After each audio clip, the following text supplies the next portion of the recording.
Welcome everybody and thank you for joining me. So there's a couple of things that I want to discuss today, but I'm not going to do it in the typical normal format that I usually do it in. For those who don't know, I upload videos about twice or 3 times a week, and those videos are typically very structured and scriptured, and I do it in that format for a specific reason. I like to have direction in my videos. I know for myself, when I click on a video, I get extremely irritated when people don't get to the point and they just drag the video out for the sake of dragging it out, and they're just rambling on about certain things, kind of like I'm doing right now.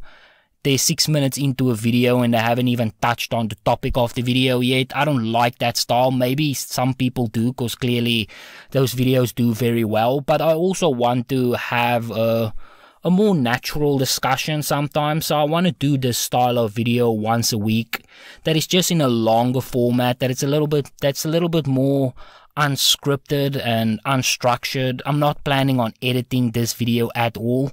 To be honest, this is more for me than for anybody else. I just want to get a little bit more comfortable in front of the microphone. So I want to have a little bit more of just a natural discussion, and the first few of these more unscripted videos is probably just going to be a complete dog shit mess, and I don't expect anybody to listen to this. I assume by this point most people have already clicked away, which I completely understand, but I want to do this just so I can start speaking more naturally, and maybe some of my videos can be a little bit more unscripted. I'm not planning on changing too much in the structure of those videos, but I do want to have at least once a week where I do a long format of about 1 hour or something, where I just recap some of the week's stories, give a few updates. Sometimes I don't get to just give a few updates on a few stories that is happening. Sometimes I miss out on a few topics, because it takes so much time to edit and write and script and those type of things, a video, especially if you also have a full-time job.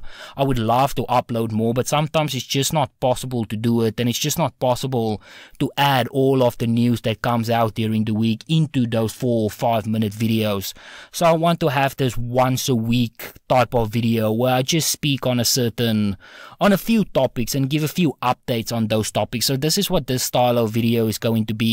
And like I said, it's also just practice for me to get a little bit more natural in front of the microphone. I still get extremely nervous sometimes, and I do know that sips through into my videos. So yeah, that is pretty much what this type of thing is going to be. I would love to do this live one day, but I currently just don't have the setup to do it live yet. The space that I have is extremely small. There's also sometimes noise and stuff, so it's not really perfect for a live stream type of thing. It's not really a good setup for going live.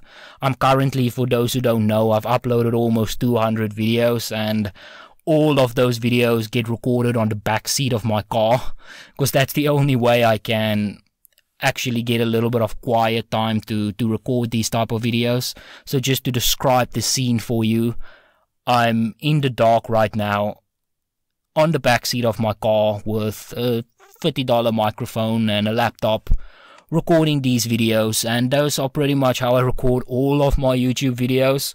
So until I get a proper better setup, that's pretty much what my setup is going to remain. But I still think I can get away with doing this style of video. But I've rambled on for enough. See, this is another reason why I script my videos. I have no direction when it comes to this style of thing. But hopefully, as I continue to do this more and more, I'll get a little bit better at speaking. But anyways, like I said, this style of video is not going to be the same as the normal style of video that I typically upload. It's going to be just completely unscripted. So I've made a few bullet points on what I want to discuss today, and obviously the big Xbox news that has been on everybody's mind for the last couple of weeks has pretty much been the Bethesda deal and what it means for Game Pass. We've had that roundtable last week where Phil Spencer and people over at Bethesda kind of spoke about what this deal will mean for Xbox gamers and for Game Pass. I would also like to discuss, there's an Xbox event that is actually happening, a game event, that will be taking place on the 26th of March on Twitch. So this will be the first official Xbox event that will be happening this year. It will focus on indie games, and they will showcase about 100 games. So I have no idea what to expect at that event, but it is something that is happening. Xbox made it official today by announcing that we will be getting that event on the 26th of March live on Twitch.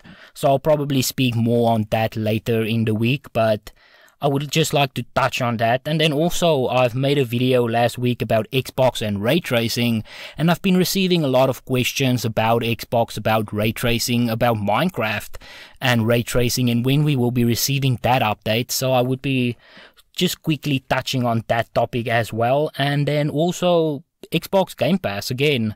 There's a couple of things that is happening on Game Pass this week. For those who don't know, EA Play officially joined Xbox Game Pass. If you are in one of the regions that actually has EA Play and Game Pass with over 50 games was just announced for the PC version. So that is something that happened this week.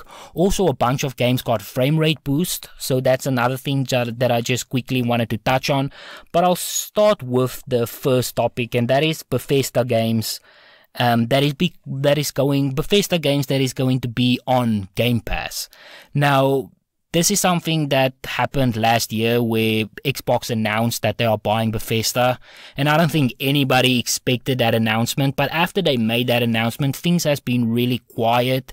It was quiet for a few months during the purchase phase, during the acquisition phase. For contractual reasons, they couldn't speak about the deal. But now that everything has been finalized, we are starting to see more and more news come out about this. And the biggest one was during the roundtable where Phil Spencer spoke about what this Bethesda deal will mean for Xbox gamers. And he pretty much confirmed during that roundtable that Bethesda games is going to be exclusive to Game Pass, at least most of them.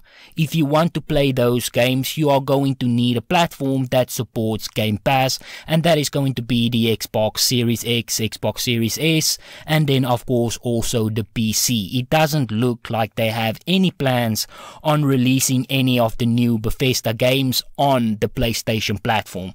They do have certain titles that is contractually obligated and will be releasing on PlayStation, but for the most part it looks like any new title that is coming out going forward, if there is no contract in place, those games will only be on Xbox Game Pass.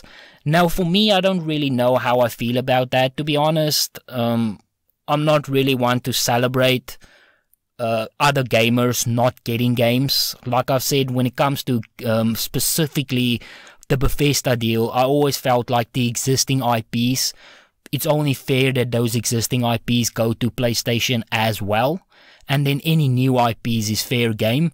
But I also understand why Xbox want to make those games exclusive. Now, they might still change their mind.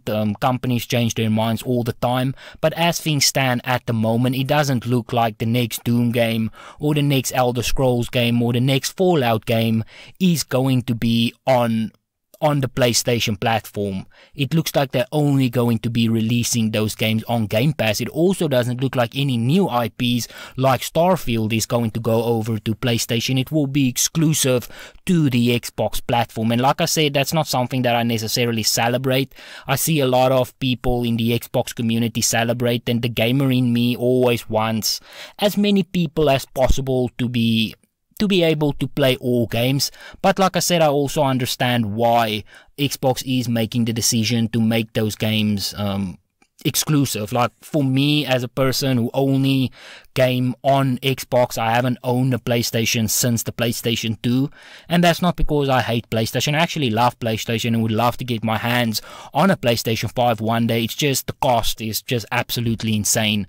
I chose the Xbox 360 over the PlayStation 3 because the price at the time was just better and there were more games that I was interested in. I chose Xbox One over PlayStation 4, which in hindsight I can probably admit now was a wrong decision. Maybe I don't regret the Xbox One, but I can admit objectively that the PlayStation 4 was better. But at the time during the launch, I think a lot of people forget how strong the Xbox One lineup actually was. A lot of people forget PlayStation 4 only had Killzone and Knack, whereas the Xbox One had Son of Rome, they had Sunset Overdrive, they had Forza 2, I believe, they had Titanfall 2, if I'm not mistaken, a bunch of other games as well, and then since then it just completely fell apart. But now they are starting to pick up again with the Xbox Series X, and well, pretty much the only reason why I chose the Xbox Series X over the PlayStation 5 is because of Xbox Game Pass. A lot of people don't understand that there are plenty of people who game on a budget, and paying $70 for a game is just not possible for a lot of people. Gaming is starting to become a very expensive hobby, so for Xbox to come out with Xbox Game Pass that makes gaming affordable for so many people that cannot spend $120 or $150 a month just on a couple of games, to have Game Pass where you get all of those games and also a bunch of new games, it really is a game changer for people who cannot afford to pay all of that money for normal games and microtransactions and DLC. So that's a big reason why I went with the Xbox Series X. I do plan on one day getting my hands on a PlayStation, but that is a reason why I went with the Xbox. So hearing that they will also now be adding a bunch of Bethesda games to Game Pass is something that I'm happy about, but again, it's also not something that I necessarily celebrate. The gamer in me always wants as many people as possible to be playing as many games, especially great games like Doom and Fallout. But like I said, I also understand, as an Xbox person, there's been so many PlayStation games that I missed out on. I'm still angry or upset about Final Fantasy VII Remake not being on Xbox. At least we know that contract is coming to an end and we will be seeing it soon. But you know, that's just the way it goes. If you're an Xbox owner or PlayStation owner, sometimes you're gonna miss out on games. And the one thing in here is where I need to I never consider myself a fanboy. I always consider myself a fan of gaming first and foremost, before an Xbox player or a PlayStation player or a PC player. I just consider myself a gamer. But I also have a preference, obviously, which is Xbox, and I'm not going to make any apologies for that. But one thing that I have seen, and this is one criticism that I need to give to Sony people, is for years now, people have been criticizing Xbox for not having games, and now they actually go out and they do something about that, and they actually go and get more studios to make more games, and now people are still criticizing them. Like, you just cannot win. I saw this, I don't know how many, this is a video that has been making the rounds from a YouTube channel, Dual Shockers I believe they are, who made this video. They're a PlayStation centric channel, and they pretty much, I don't want to say they had a meltdown, but they had deep criticisms for Xbox, and the deep criticisms for Xbox bringing their games only to Game Pass, the Bethesda games, and not putting it on the PlayStation platform. And you just know, in those situations, if it was reversed, all of those people would have laughed. And also, you've been giving that criticism to Xbox for years now to say they have no games. And now they go out and they actually buy studios to create more games. Just remember, they didn't just buy existing IPs. They also buy those studios to create new IPs. And there's going to be plenty of new IPs. And there's just so many games that's going to be coming out on Game Pass. Just so many games that Xbox is working on currently. Like, that tide is quickly shifting. And if you're one of those people who've been criticizing Xbox for 5 years or for 6 years because they had no games, and I was part of that, now they actually are starting to get more games, and that's a good thing. So you can't criticize them. You can't criticize them for having no games, and then when they actually go out and do something about it, then you also criticize them for not releasing those games on other platforms as well. And again, just to be clear, I do want the Bethesda games like Doom and Elder Scrolls to be on all platforms. I don't like the idea of you don't get the game because you own the wrong piece of hardware, but unfortunately, when it comes to console games, that's just the way it goes. You need to sell hardware, and for a large part, games do sell hardware. So I understand why Xbox is doing this, and Sony has been doing the same thing for years now, and they will do it.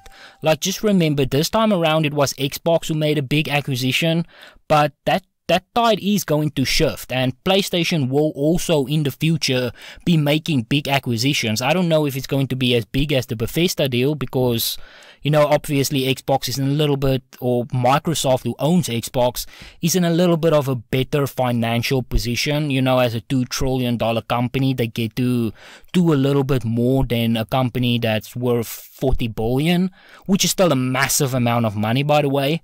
But Sony will also be buying more studios in the future and doing the same thing, and they've also been doing this for years now.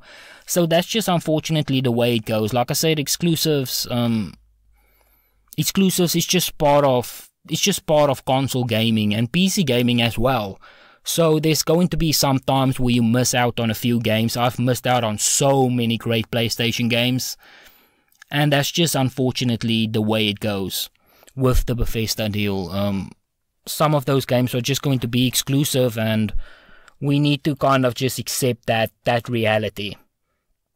But then also moving on to a different topic, I feel like I've rambled enough on the Bethesda deal for now. I can't imagine that there's still anybody left listening to this. But moving on, like I said, Xbox will be having a Twitch. They will be having an event on Twitch on the 26th of March, and I'm not exactly sure what to expect from this event. It will be focusing, they said they will be showcasing 100 games, so I have no idea how long they actually plan on making this. Now, we shouldn't expect any big news during this event. They've been very clear on exactly what this event is going to be. They say they are going to showcase indie games, so that is what we can expect from this event. And I do like when they showcase indie games. I saw big criticism that people had for the PlayStation event, where it was about 50 minutes long and they showcased 10 games, and you can never win during those situations. I saw a lot of people upset with the fact that they didn't show off God of War and they didn't show off Ratchet and Clank and all of those big games, and I can understand if you're disappointed, but I feel like going in you should have known exactly what that's going to be. And also we need to understand that games like God of War and games like Elden Ring and Ratchet and Clank and all of those big games, they're going to be fine on their own. They don't need a showcase. They already have this massive fan base. They will be fine on their own. But these smaller type of games, they need this type of exposure. They need these type of events. So that's why I didn't really like the criticism that they gave to the Sony event, because I felt like when you see games like Deathloop and you see games like Kena and you see all those smaller type of games, they really do need this level of exposure. They don't have that massive budget, so they need these type of smaller events, which is why I think we shouldn't be too hard on these type of events where they showcase smaller games, because the bigger games is going to be fine. Halo Infinite doesn't need an event. They just don't. But there might be some small studio that's working on a small budget that do desperately need these type of events. So I am glad that both Sony and Xbox is doing these type of showcases where they show off the smaller type of games. So I'm glad to see Xbox have always been a big supporter of indie games, so has PlayStation. So I'm glad to see that there will be an event that showcase these type of smaller games. And we just need to manage our expectations. You're always going to have a few people that's going to go in upset because they didn't see Halo Infinite gameplay. So I kind of feel always like Sony and Xbox is just stuck between a rock and a hard dick, because you never know. Like, people will just always be upset. But for this event, I'm actually quite excited. I'm definitely going to be tuning in. I'm not sure on what day the 26th is. I don't have my calendar open in front of me. But I do expect to see some great indie games. And I also can only assume that a lot of those games will probably be hitting Game Pass. Game Pass has been a big supporter of indie games. We are now going to start to see that shift. I feel like with Bethesda, there's only so many games that you can put on Game Pass. So I do see them getting rid of some of the third-party games for first-party, because they already have like 50 EA games. On top of that, a bunch of first-party games, and that first-party lineup is just going to increase. So I do think like the indie games is going to start to phase out a little bit, but I hope that they will continue to support indie games in the future as well. And I think this showcase on Twitch on the 26th of March is going to be a great showcase where we get to see what a bunch of smaller studios is working on, and maybe we see a bunch of new games that we haven't seen before. And I'm just really glad that they will be supporting like indie games in specific. But enough rambling about that. Moving on, over the last 2 weeks, I've been talking a lot about ray tracing, and this is a feature that a lot of people have been really curious about. Ray tracing is something that Nvidia started with quite a few years ago, and it's just something that makes the game so much more visually beautiful, but it's also extremely taxing on your frame rates and on your resolution. Like, it's not perfectly, they don't quite have that feature under control yet, but they are working on it. So Xbox and PlayStation also announced that their consoles will be supporting ray tracing. Both the Xbox Series X and the Xbox Series S supports ray tracing, which is just insane to me, by the way. The fact that a $300 console is supporting ray tracing is insane, because you can like get ray tracing for $300 on PC. You can buy a graphics card for $300 that support ray tracing, but no, that's just a steal. So Xbox have been coming out with a bunch of games. I think they have currently 15 games that has ray tracing enabled. But the one game that a lot of people have been really curious about is Minecraft. Like, I always see there's big interest in ray tracing and Minecraft. I don't know who saw the demo. I'm assuming everybody at this point have been seeing what GeForce has been doing, what Nvidia has been doing with Minecraft and ray tracing. And Xbox promised that feature on the Xbox Series X as well. They have showed us a demo of what ray tracing on the Xbox Series X looks like, but since then we just haven't received any type of information whatsoever on when this feature is actually going to be on the Xbox Series X and the Xbox Series S.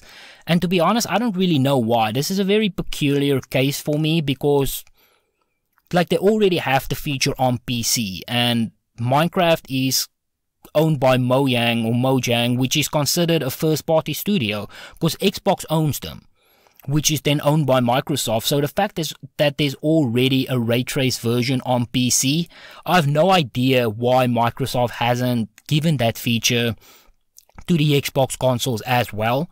I can only assume that ray tracing has more to do with the GeForce and the RTX graphics cards than it has to do with the actual Xbox, and that's the reason why we don't have it yet. Maybe AMD, they might just not be there yet, so that's maybe a reason why we don't have ray tracing for the Xbox Series X console yet, and they could just be working on that. I do expect them maybe later this year. They do have a feature, AMD do have a feature that they are working on, a ray tracing feature. Now on console we already have ray tracing, like I've said, which is why it's very, very strange that we don't have ray tracing on the console yet for Minecraft. But I do expect them later this year with an update to give us ray tracing for Minecraft as well. I just don't know why they haven't spoken about ray tracing on Xbox. Like, it's a very, very curious case.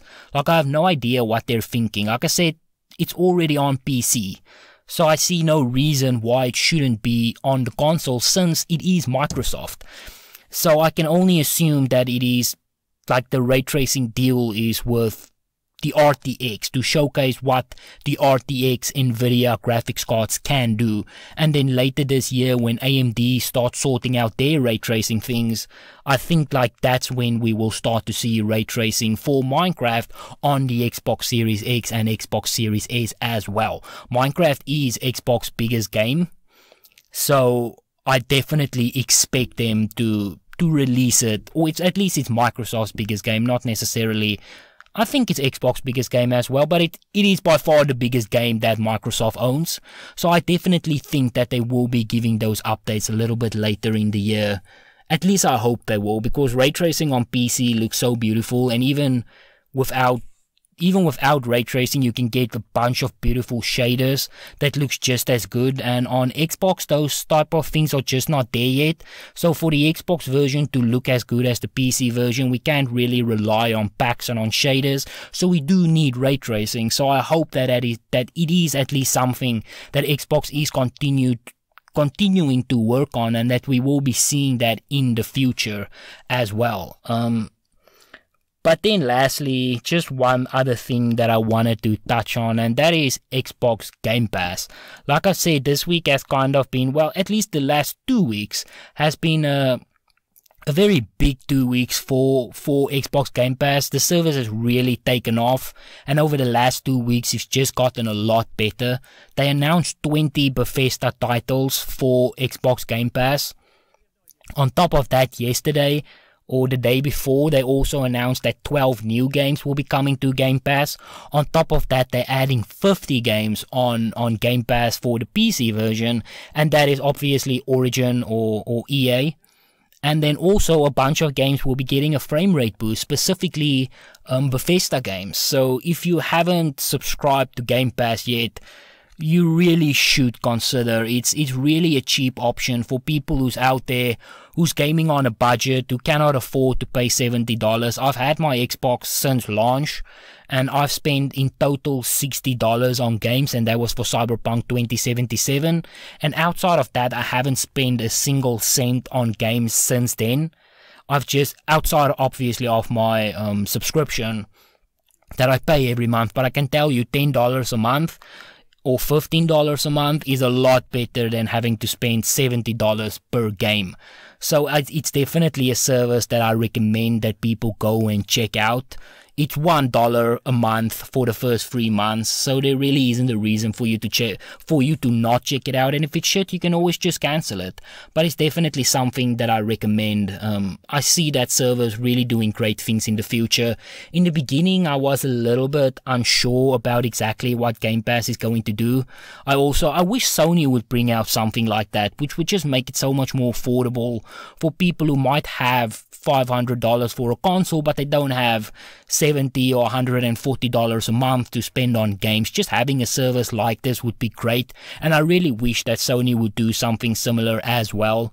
I know Jim Ryan is a little bit against the idea of having that service. In the past, he has said that he doesn't think that what Xbox is doing with Game Pass is sustainable.